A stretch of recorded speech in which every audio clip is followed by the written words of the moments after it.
Hi, I'm Andy Allen from Wedding Trader, and we are putting together a series of interviews with some of the leading voices across the wedding industry in the UK.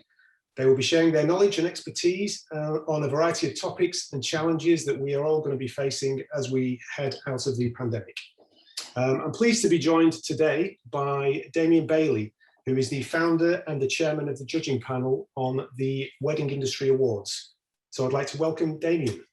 Nice to Hi, Andy. How are you?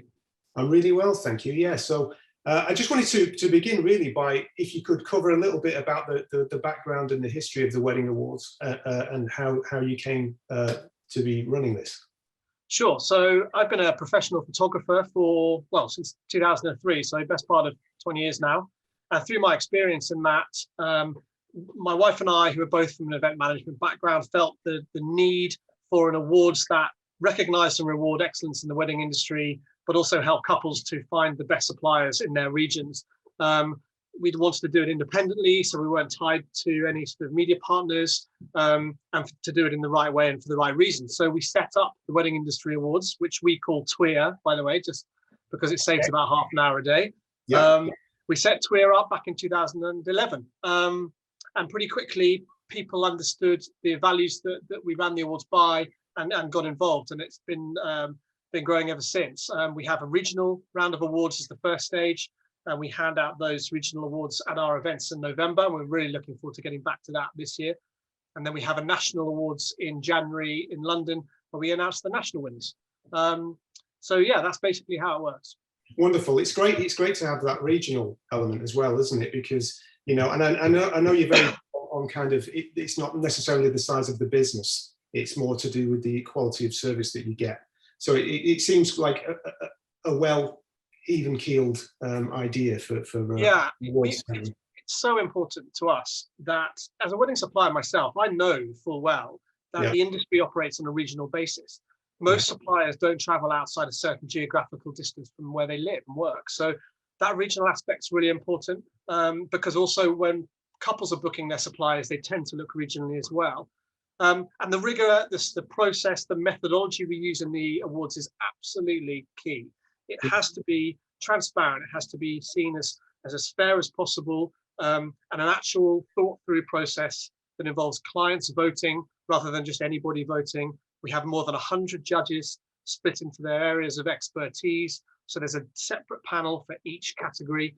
Things like that we've worked really hard at over the years to ensure that these are the most rigorous awards in the industry. That's really good to hear. Did you was there a break last year in the awards with everything that was going on? No, we carried on. We wanted to do so because people were working hard still, trying to survive, still servicing weddings when we were allowed to, and we wanted to acknowledge their creativity, their skill, their hard work. So yeah, we cracked on. The only thing we couldn't do were our events, our physical parties, our events in November and January. But we went online and we did virtual awards, which we broadcast live on, or not live, sorry, we did a YouTube premiere. So people could watch it on their smart TVs rather than on their phones. Yeah. And that was quite exciting, although not a particularly pleasant experience sitting watching myself on TV. But you know, you have to do these things. But we wanted to keep it moving, to keep it going, and to recognise those suppliers. And I'm really proud that we did. It was a tough year. So this year, voting is about to be opened up, isn't it? Yeah, so entries and voting will open later on in the summer. We haven't quite decided yet. To be honest, we're waiting to see what happens with weddings getting back to full normality, for want of a better phrase, but very soon, and tentatively no later than the 1st of August. I would say entries and voting will open, and then we'll hopefully look to run our awards on the same timetable as we normally do, which is entries closing in the first week of October, our awards so the regional finalists being announced in the third week of October, regional events in November, national event in January. That's the plan. Perfect. So if I was a wedding supplier and I was looking to get involved in the awards ceremony, how do people go about sort of getting themselves nominated? Sure. So first of all, the requirement is for businesses to enter themselves. You do that by going onto the website and completing the entry form. It's as simple as that. Yep. Once you've done that, the next stage is to get your recent clients, your wedding clients, to vote for you, and we would send you specific details on how to do that. That's at the heart of TWIR, is that it's client voted, which means it's a trustworthy process, both for the entrants, the businesses entering, but also their future customers who are going to look at the awards and go, well, they were voted for by people who've actually used these suppliers and their product and service, which has so much more weight and value in our mind and in the eyes of the buying market. There's a nomination process as well, which is simply a means by which anyone could tell us about a great wedding supplier they know. So, Andy, if you know a great florist, you can go onto our website and you can nominate them. We then say, hey, florist person, you've been nominated by Andy. He thinks you're awesome. You should enter the awards. So that's another way of doing it, but it's not, but then that company would still have to enter themselves.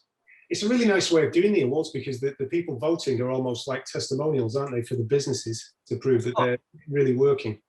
They're golden. I mean, it's one of the main benefits of entry, and often we get a lot of feedback from entrants saying that feedback is golden to them in their marketing, because it's different to the sort of feedback you might get in a thank you card. Yeah. It's about, they're trying to help their suppliers win an award, and the depth of, we ask them to score each of we ask them to score their wedding supplier out of 10 in 7 different criteria, and then to leave feedback comments, and we provide all that information to all entrants after the awards, and it's really helpful. It's a lot of work our end. We get around about 25,000 votes each year. Wow. So we have to compile all that data and make sure it gets to the right people. But it's a really valuable thing, and it's again one of the things at the heart of what we do. So what are the benefits for boutiques that have entered the competition in the retailer award? I think there are many. It's a competitive market. Everyone is shouting, putting their hands up, trying to get as many customers as they can manage. And in this instance, to sell dresses and the accessories that are around in those boutiques. An award is a valued award, a credible award, a rigorous award is a really great way to enhance your existing marketing, and also gives you something on social media to create content about, to talk about, to generate interest. We know that works. It makes sense. We do the same with all sorts of other products. Take the Oscars, for instance. You would go and see one of those Oscar-nominated films, or the winners, because they've been nominated or won an Oscar. It's just an extra way with which suppliers can market themselves to those brides and grooms or couples organising their weddings. Excellent. And what sort of tips or advice could you give to anybody who's thinking of entering? I think certainly from the bridal retailer point of view, the boutiques, the bridal shops out there, showing the inside of your boutique and shop is absolutely key. Show the judging panel, who are all bridal retailers in their own right, or certainly have a lot of experience in that arena. Show them what your space looks like. Make sure you show fantastic photographs, good quality photographs of the shop, the dresses, your staff, yourself. The personality behind the brand is so important these days, both to your clients and to our judging panel. Take care when filling in the questions. We ask some pretty in-depth questions about each business, specific to each category. Take care with those. Make sure your punctuation is correct, your grammar's right. Get someone to check over it if that's not your forte. These are the sort of things that show attention to detail, that then translates into that same attention to detail when working in your boutique, dealing with your customers, etc. So I would say that's pretty key. The photography, actually, as I said earlier, I'm a photographer. I'm amazed at some of the poor quality photography that gets submitted as part of an entry. These days, got something like this in your hand. We all need to be pretty good at taking photographs. So I would say that's one of the key things.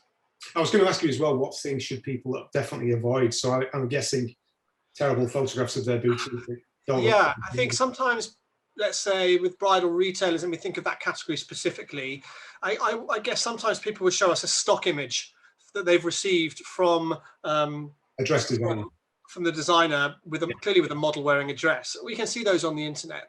Show us the personality of you and your business, because that is what your brides in this instance are going to be booking and looking for and loving. That's the feedback we get, is that they felt like we were made to feel like one of the family. Is a common feedback thread.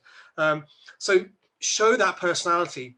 We also allow enable entrants to upload videos, we strongly suggest that bridal business owners get in front of their camera and do a little video intro. Say, hi, this is me. This is what I do. Here's our team. No one likes to do it. It's embarrassing, and you know, but it's really important. And I would also say that's pretty useful for people's websites as well. So there's a double purpose there too. Actually, we were just talking about that this morning. I was talking earlier with Christine Skilton, and she's a web developer, and she was saying the importance of having videos of inside your shop, showing all the staff, so that people have a sense that they actually know these people before they book appointments, and you know, get invested in that business. No, you're absolutely right, Andy. So I mean, you know, if you go to a decent wedding venue website, they will have 3D image software showing you around their venue, especially these days, since it's been harder over the last 18 months to visit venues for a show round. Same for bridal retailers. You know, it can be an expensive thing potentially, and there's an investment there, but you know, you're going to get it back pretty quickly if it brings more customers into your business. Combine that with being a finalist or winning one of our wedding industry awards. There's a potent combination there to drive business. And really, at the end of the day, that's what everyone wants to do. Of course. So when previous winners have actually won the award, what kind of things do they go on to do? I guess they like to promote themselves and show how well they've done. And you know, it's being a sort of a consumer-led award as well. It really has value. Yeah, definitely. I mean, there's two aspects really to being a finalist and winning, and what you can get out of it. First of all, there's the obvious commercial angle. It's about driving business. People will come to you because you've won a respected, credible, well-known award, or been a finalist even. And when I say a finalist, we're talking about, you know, often, you know, there's 10 finalists in an entire geographical region, in, like, say, the southeast of England, who are regional finalists. So there's still huge value there. So there's that obvious commercial angle. But I think also, especially for bridal retailers who employ a team of people, from shop assistants to seamstresses, to help them in their business, is that there's a morale boosting. It can galvanize a team to raise their standards. And really, you know, that is the holy grail. We live and work, we live and breathe and work in a customer service industry. And the better our customer service is for our clients, the better we're going to do, the more recommendations we're going to get. And I think the awards ensures, because it's clients voting, that every single bride that walks through a door has to be a strong voter in the awards. And I think that keeps levels high, service levels high. And then every year, when suppliers come back year on year to try and defend their titles or win for the first time, those standards just keep raising, and then everyone wins in that situation. Yeah. Well, I think you've given a brilliant overview there of the awards, and so we're going to bring up the web address on the bottom. It's the weddingindustry.awards.co.uk, and there's all kinds of information there, isn't there? And especially how you can enter these awards and get involved. There's a huge amount of information. At times, almost too much. But we feel really strongly that everything should be available, full transparency. Here's how it all works. Yeah. There's a load of info up there, and that's going to be updated in the coming weeks as we get to the point of opening the next awards. That'll be announced on our social media channels when the time comes. Wonderful. Okay. Well, thank you, Damian. Thanks for joining us today. And Pleasure. Best of luck with the awards when they take place. And I'm sure we'll be keeping everyone posted of when they can get submitting their entries. Thank you very much. It's been nice to chat to you. Thanks very much. Cheers then. Speak to you soon. Bye. Cheers. Bye. Bye.